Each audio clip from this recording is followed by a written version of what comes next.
Good afternoon, everybody. Uneducated economist here. You know, it's funny. I was talking with somebody yesterday afternoon, and they said, "How are you doing, man? Like, how are things going?" And I'm thinking, for me, they're going pretty good. Like, I compare. You know, you're not supposed to compare yourself, right? But then I compare myself to a lot of the people that I see out there who struggle, and I think about, like, what are they struggling with?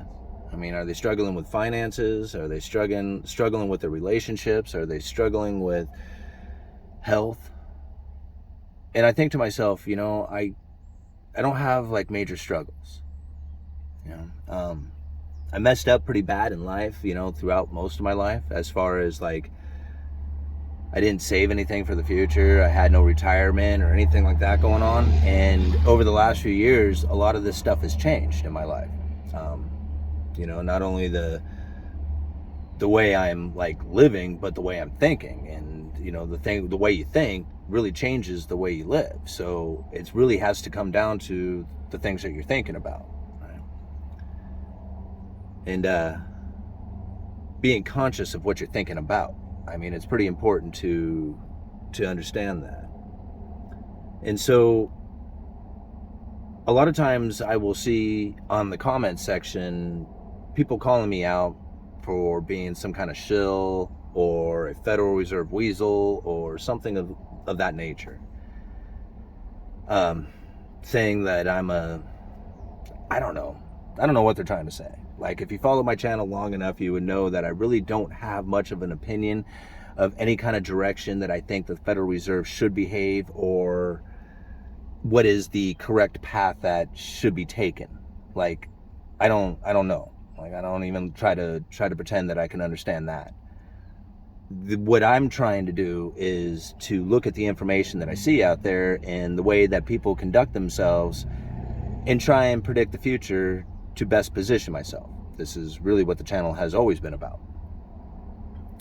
And so as we started seeing the pandemic kicking in and the shortages kicking in, and the shortages of things like shipping that was very difficult to try and source out, the price of shipping containers and trucking and everything else really started to skyrocket as the overwhelming consumer demand started pushing in a lot of inventory into the system that was having difficulties transferring through, as everybody was sent home and not to go to work. And this really bottlenecked up everything inside of the supply chain. So the demand for shipping really skyrocketed during this time. And the investment into these companies, whether it be trucking or freight or whatever it is, anybody who was transferring goods from one location to another, really started to charge a lot more and then increase the amount of business capacity they could provide. And now, just like anything else out there, it's just a supply and demand issue that creates this pricing. And as much as people want to call out manipulation or whatever, I mean, that's fine. There was manipulation in the idea that everybody was sent home and told not to go to work, but that's not really a secret. That was like just straight up told to the people. I mean, you can give all the excuses in the world. It doesn't matter. Like, you can say, well, we were in the middle of a pandemic, we had to do it. Well, that's fine, whatever. I mean, whether you had to do it or didn't have to do it, the fact of the matter is that it happened. And that's really the only thing that matters, is that people were told to stay home. And that sent a ripple through the entire economy, whether it be through manufacturing of goods or distribution or anything else like that. The only people who really showed up for work are people who had essential jobs. And I happen to have one. Hardware stores were an essential job. So I didn't feel the stay home effects, except for the lack of customers coming through the door. Now, as this pandemic really started to kick in and started creating the overwhelming consumer demand, as the lack of availability and then the stimulus checks and people told to go out there and spend that money, as it started creating a demand for shipping, that created a situation in which that these companies, if they didn't expand, they missed out on the opportunity to take advantage of the high prices. And if they did expand, they were setting themselves up for failure. So this is something very interesting to think about, because I've seen business owners do this, and it seems almost counterintuitive to not expand your business into demand. But that's really what you should do if you want to save your company. Because if you look at some of the articles that I leave down in the description, you're going to find that these freight companies out there are struggling, and they're struggling bad, to try and keep up with the expansion that they have done and trying to grab those customers. Now think about it. Once you have provided this overwhelming availability, what happens to the price? It plummets.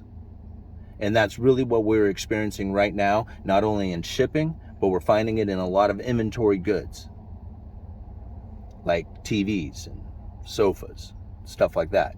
These are the things that are going to start coming down. Used car prices, they're starting to come down. Right? Now, this is the turning. This is the peak of the inflation scenario that everybody knew that was going to turn into a hyperinflation scenario. I mean, everybody knew it, right? It was almost as if it was a guarantee. Now, had you been watching my channel, I was the only one, well, I wasn't the only one, but I was one of very few out there who was saying, nope, this is going to come to an end. This is a supply chain shortage breakdown.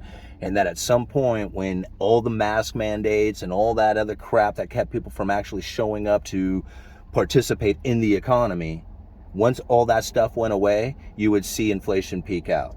The Federal Reserve, they're going to try and take the credit for creating the stop to inflation, like creating that scenario where they're going to say lifting of interest rates stop the inflation from going any higher. But it isn't them. It was the supply chain. And you can see it right now with these freight companies and the shipping of goods out there, and how the price of that is dropping and dropping dramatically. And you're going to find that continuing going into the future. Once all these freight companies really start going bankrupt, and you find that the manufacturers out there who were manufacturing into an overwhelming consumer demand, once they go bankrupt, then you're going to start seeing the real shortages kick in. See, we just experienced what is probably something that is probably going to take, I'm trying to guess like how long it would take. It's going to take years. It could take a decade to get through all this before we start seeing the equilibrium really start to set in. The oversupply, undersupply is going to last for quite some time.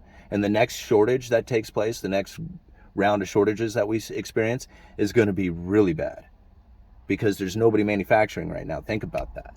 This is something that I've brought up in many videos in the past. It's not just the shipping that you have to watch, or the price of lumber, which is now at prices that we had experienced back in 2018. These are the things that are indicators of what's taking place in the economy. It's not just a matter of watching those things. It's watching what's going on with the Federal Reserve. It's watching what's going on with shipping. It's watching what's going on with the retail customers out there. This stuff is going to be quite interesting when all the inventory that is now stuck in the system, that is overwhelming Walmart and Target, when all that stuff is gone, and the manufacturers right now who have slowed down dramatically due to the lack of orders that are coming in, think about the shortages that are going to happen. See, before we just couldn't get it through the system. It existed. It was already created, right? We just had a hard time getting it through the system. But now it's coming through the system. All that inventory is coming in. And the manufacturers, they're shrinking. So once all that inventory clears out through the system, and then the orders start to kick in again, well, the manufacturers will then have to start ramping up production. But there's not going to be enough available in circulation. You see, there's going to be that gap in production taking place. All right, I babbled on long enough. Uneducated economists, you guys let me know.